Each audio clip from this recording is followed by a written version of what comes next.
And our next competitive advantage speaker is Ben Alomar. He's a professor of sports management at Menlo College.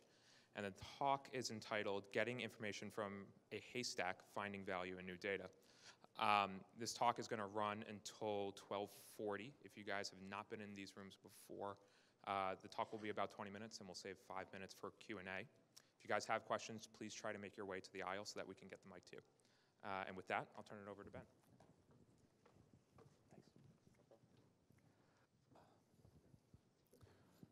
All right, let's see if this works. Here we go. Okay, so I'm going to talk today about getting information from a haystack, finding value in new data. And the reason for this is to talk about process. And there are lots of different processes you can use to get value out of new data. And the one we use the most, I'll refer to as the Bill James boiler room approach, where analyst sits down, looks at the data, thinks about things that they're interested in, hammers on it until they come up with something they find interesting and cool, and that's what they put forward. And there's nothing wrong with this approach. There's obviously a lot of really interesting stuff has come from processing data like this. I do think, however, since we've been talking for 8 years now at this conference about how to better communicate what we do to decision makers, that maybe there's another process that helps that along a little bit more. Okay? So first thing I want to do, though, is define what I mean when I'm talking about getting value from data. And so, in sports, we have this new, huge mountain of data. It's coming, in every sport, we're getting player tracking, we're getting better bio feedback information, we're getting all this new data coming into us. And the trick is to get something that's useful out of it. And so our focus shouldn't necessarily be on what's the coolest and most interesting thing we can possibly pull out of this, but what is the actual information that we can get, the information that our decision makers can use to make better decisions to give our team a competitive advantage. That's the goal. So our focus should not be on us and what we think is interesting, but on them and what's going to be useful to them. Because once we're giving them things that are useful to them and they can use to make better decisions, the communication barriers are just they'll disappear because they're going to be seeing exactly what they want to see or things that they're engaged with from the beginning. And so to help this process along, and to get to that point where we're delivering information that is useful out of all of these new data sets that we have, I use a process that is inspired by design thinking. Now, design thinking is a big concept that's been around for a long time. And so I'm going to talk about that big concept. Then I'm going to talk about 4 sort of specific things that you can do within that sort of framework of design thinking to get real value out of your data sets. But to introduce the big concept of design thinking, we'll start with Cicero. Cicero said, if you wish to persuade me, you must think my thoughts, feel my feelings, and speak my words. Now, what this means for us as analysts is we need to think about what our decision makers, our general managers, and our coaches actually think about. What are the decisions that they have to make? And how can we give them information that they don't have that will help them make better decisions? And so that's sort of the basis idea of focus on your customer when you're designing analytics. And now, design thinking has been used in a lot of different areas. One of the first areas that you can think about design thinking in was at the dawn of the Industrial Revolution. So Ford comes out, they've got the assembly line, they're cranking out Model Ts, one after the other, they're all the same. Cheapest car you can get. Everybody can afford a car now. That's great. General Motors looked at that and said, well, we can't really compete on that. We can't compete on the cheapest car possible. What we can do, though, is design something that is useful to different groups of people. So we're going to design cars that meet the needs of smaller groups, not general car for everybody, but a car that meets the needs of specific people. And so that's, again, that's how you get General Motors with a lot of different brands delivering value to their customers based on what those customers actually want and need. Again, this is part of the perspective that we need to take. What do our decision makers actually want and need? Another example, a company a long time ago called International Business Machines was really interested in being a more international company. And what they kept finding is that their customers were having trouble just engaging with their name. So they redesigned themselves, renamed themselves, became IBM. And with that sort of perspective of serving customers and making it easy for the customers to engage with them, they grew significantly. And then finally, design thinking can be applied to things that have been around for a very, very long time and make them revolutionarily better.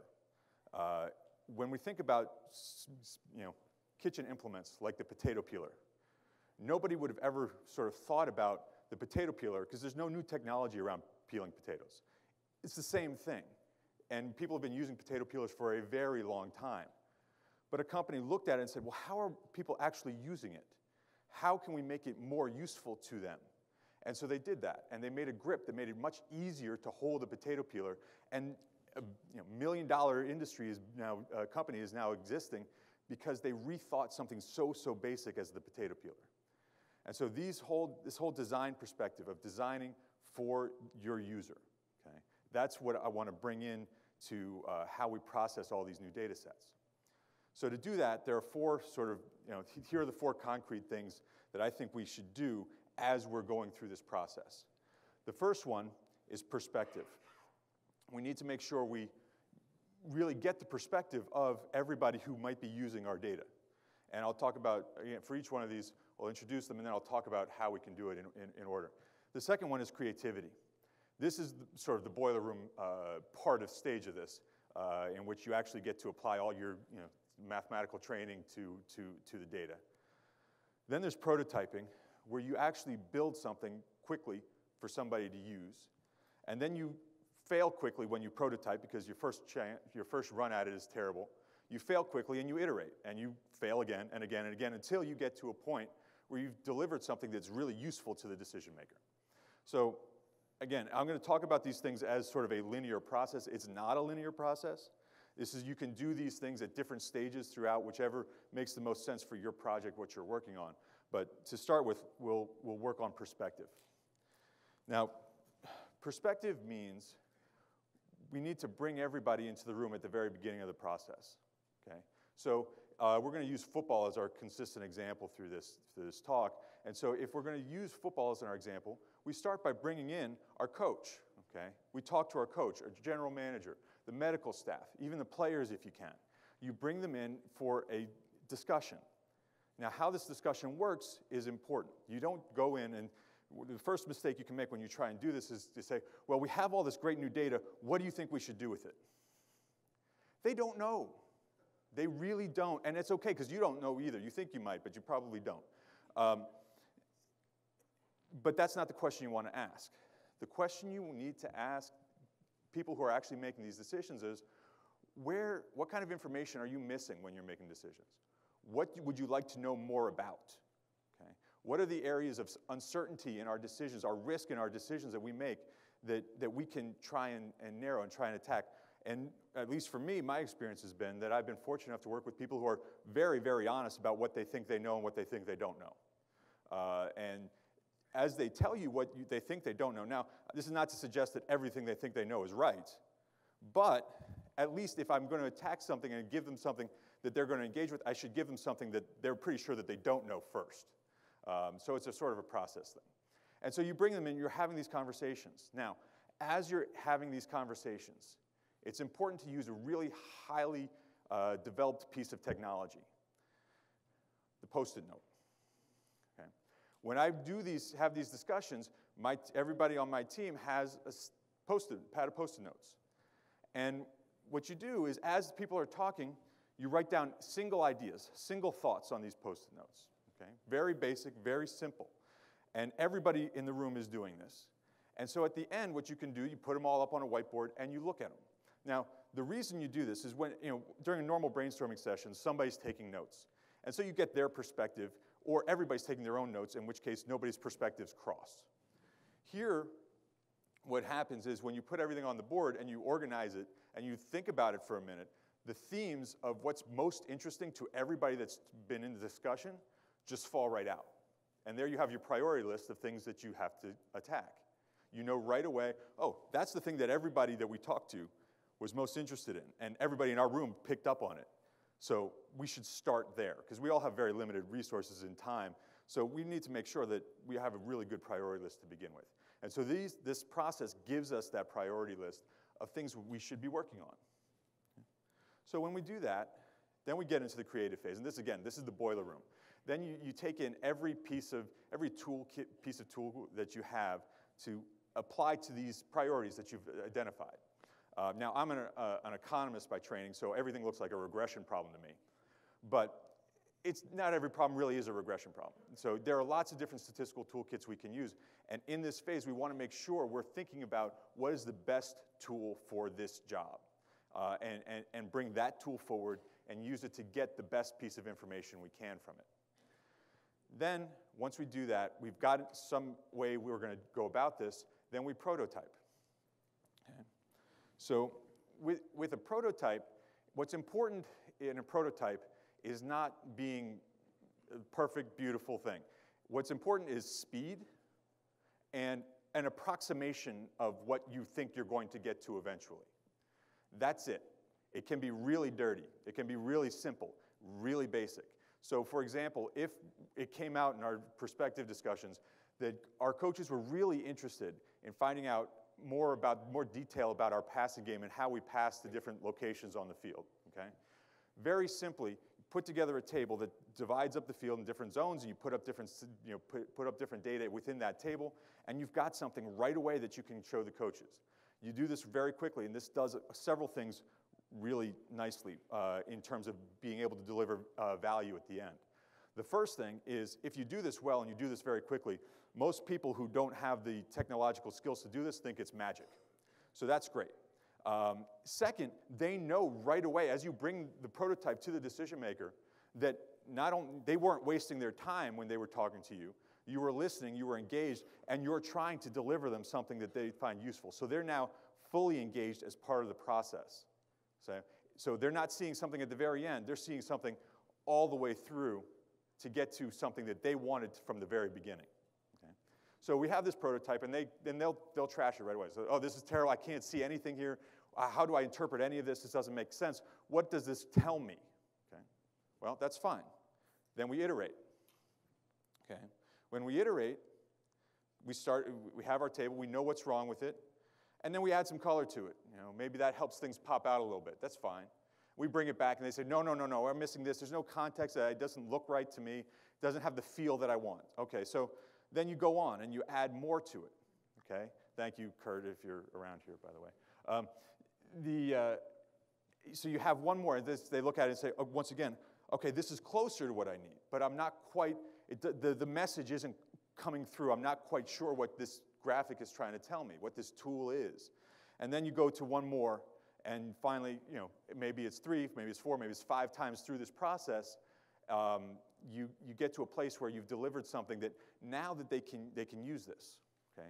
Now they have something that fills a need that they've identified themselves as something that was useful, and now you've had an impact, now you've delivered value, as opposed to spending all your time in the boiler room showing up with a finished product and saying, here, this is what I think is right. And they're saying, well, we don't really think that's very useful, and you've wasted all your time. So this is, there's the old saying,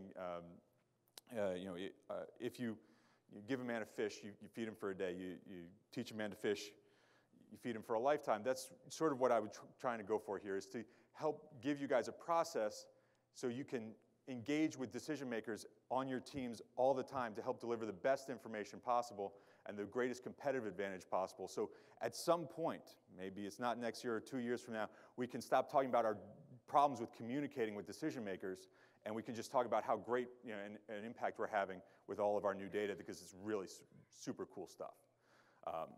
So that's my process of design thinking, so I'd be really happy to answer questions now if there are any.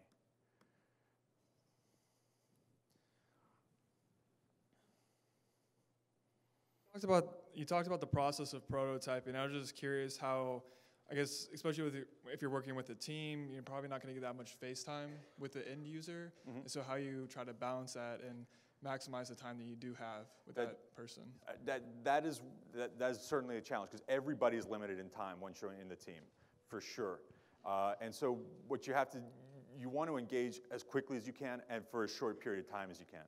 So you just find somebody in the hall and say, here's, how does this look? And as they're walking to their next meeting, they can cross out this, and I hate this font, okay? And you move on, you do it again.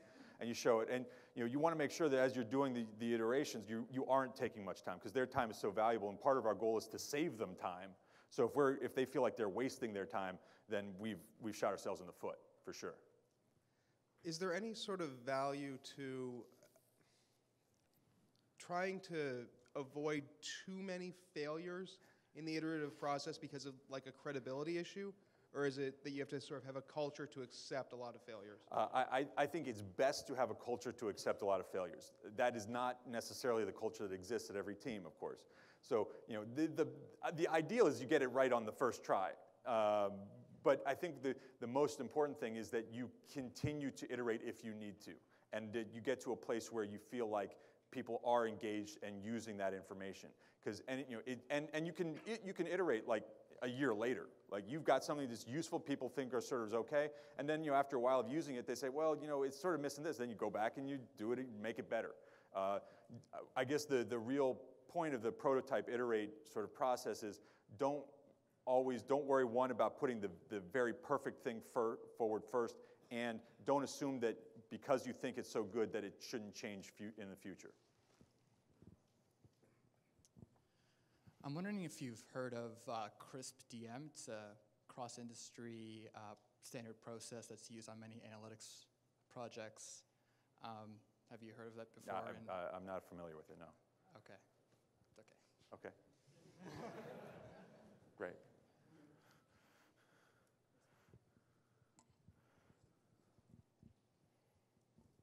How much of the challenges in the communication process are due to a generational gap?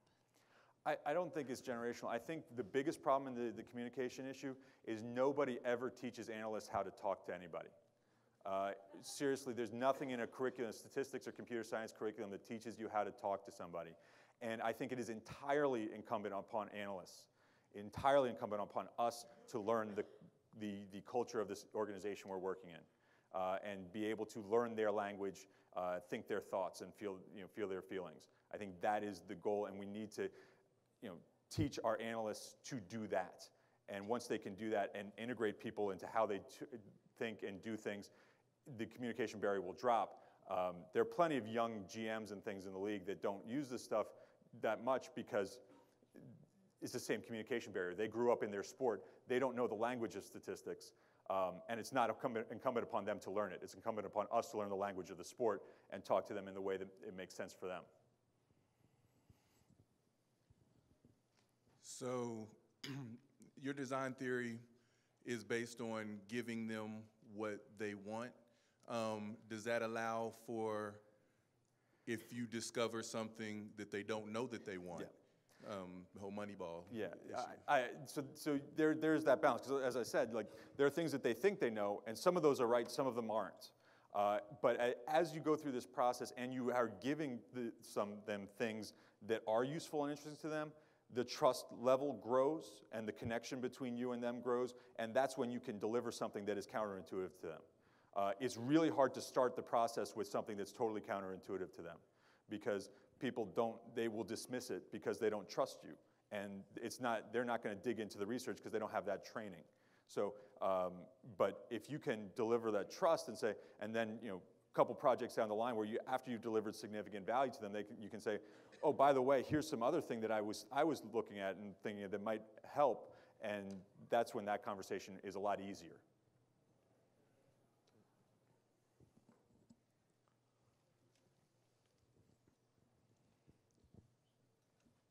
I was wondering, how important is the visualization of the data in terms of communication? I think it depends on exactly what you're trying to do. I think it's typically pretty important, not necessarily having a beautiful graph so much as presenting the data in a way that's clear. And if a graph is the best way to do that, that's great. But if a table that is well laid out and thoughtful about how you do it is the best way, then that's what you do. It really is dependent upon what you're trying to do. But I think paying attention to how everything is presented is vital.